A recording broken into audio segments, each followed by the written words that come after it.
We are all artists, we're all creators, we're all people trying to overcome any insecurities and comfort zones that we put ourselves in, and we do it together. Truly, it is a sense of community that we have here. What happens is you get a chance to do the audition process, but also create and live the life so that you are ready not only for auditioning, but for the world of actually being on set. This philosophy is the philosophy that I've found to work, that clicks. I had been other places in town and just found myself not loving what I was doing, and when I came here, I loved what I was doing again. I think it's just a safe, beautiful space to be able to let go. I get so many people who've been kind of traumatized in other places, and they're like, oh my gosh, I can relax, I can actually make mistakes here, I can take risks here. You get this really powerful moment when they realize this is what's fun. Helping students acknowledge that who they are and what they are is 100% enough. All too often I see so many students who think they have to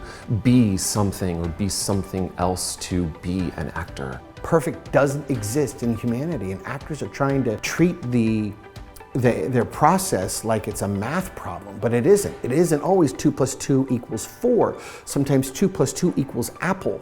And it doesn't make sense to the brain, but it has to make sense to the body.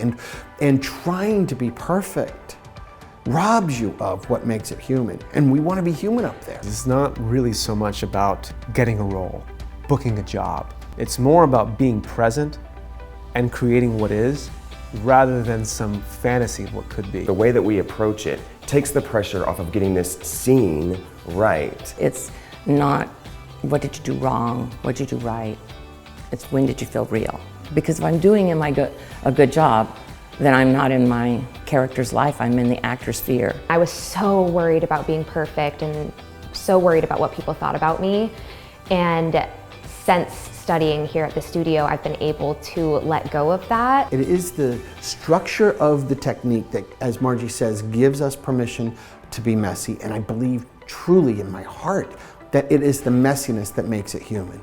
I so hope to meet you soon, and I hope all of you will come and visit me and we get to create together.